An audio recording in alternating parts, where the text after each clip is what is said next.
Então, por exemplo, eu sempre senti falta de ter um irmão mais velho. Sempre. Eu tenho 2 irmãs mais velhas do que eu, né? Assim, hoje em dia a gente não tem mais contato. Meu contato é 0 com a minha família até hoje. Assim, desde que eu saí de casa, fugi de casa com 17 anos. Vou fazer 38, então eu tô mais tempo, né? Longe da minha família do que estive com ela. Eram 2 irmãs e um irmão? Eram 2 irmãs, mas eu sempre senti falta de ter um irmão.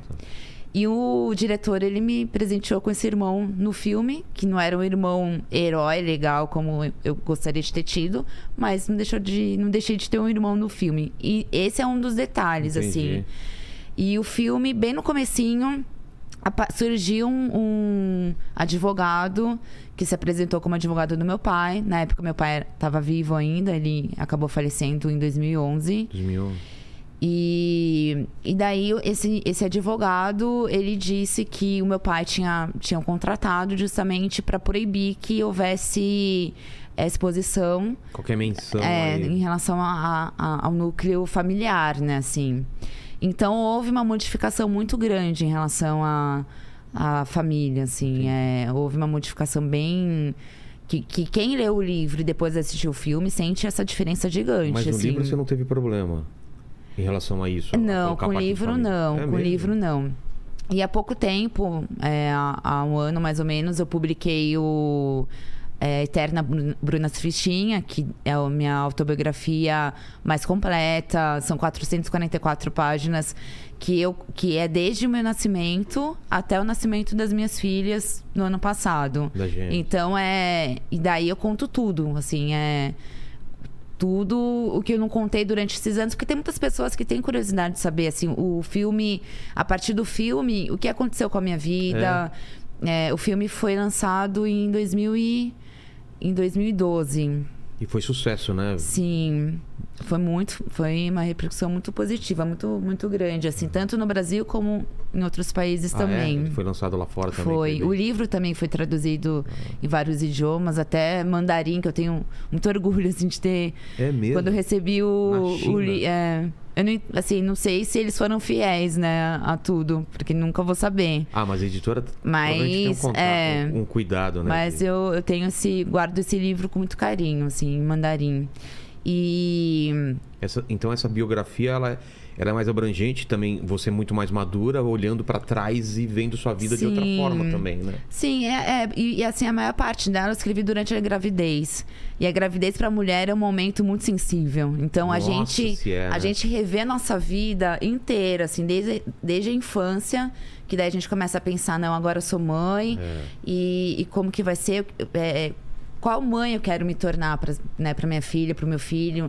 Então, o que faltou na minha infância, o que eu não quero repetir, os erros que eu quero repetir, né? Que os meus pais fizeram comigo, o que eu não quero repetir. Então, assim, é um momento extremamente sensível para uma mulher. E a maior parte dele eu escrevi durante a gestação. Então, tá bem... E é muito emocional, né? Porque você tá mais sensível, né? Muito.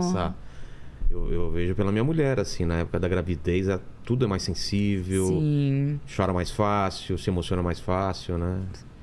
Muito. E quando você fez essa viagem pra trás aí na sua vida, você já parou pra pensar qual é a primeira lembrança, a lembrança mais antiga que você tem?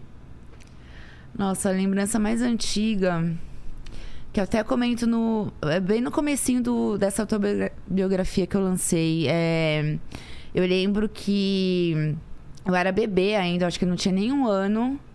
Mas eu lembro muito bem que eu tava no colo do meu avô paterno. E ele tinha aquele relógio antiquíssimo, né? Dos anos 50, não sei que anos que era. Que era relógio de pulso. O que tirava de pulso não, de bolso. Que era redondinho com só um negocinho. E fazia um barulhinho muito forte. Tic-tac, assim. E eu tenho essa lembrança muito forte. Que legal. Porque ele me colocava no colo e colocava o relógio dele no meu ouvido. E daí ele acabou falecendo. É a única lembrança que eu tenho do meu avô, porque ele acabou falecendo. Eu não tinha nem 2 anos de idade. Só que isso me marcou muito. E daí, quando eu tava um pouquinho maior, assim, com uns 10 anos de idade, o meu pai, um dia ele me chamou, ele falou: olha, o seu avô deixou para você, porque você gostava tanto desse relógio que ele deixou de presente, pediu para que eu entregasse para você quando você tivesse mais ou menos uns 10 anos, como você tá, e ele deixou de presente para você. E aí veio a memória toda de novo. Sim. Olha só. Porque também tem a questão das gerações, né? A minha geração dos anos 80. E para hoje tem essa diferença. Então nós pais, nós temos que nos adequar também o que a gente, como foi a nossa infância, com o que a gente quer passar para os nossos filhos hoje. Então a gente tem também que não dá pra gente repetir a mesma educação que nós tivemos. Não dá, eu apanhei muito da minha mãe, né? Eu até hoje não bati nenhuma vez no meu filho, né? E eu imaginava assim, não, quando eu for pai também vou bater, né? É o jeito de educar, mas muda muito, né? O tempo. Muda.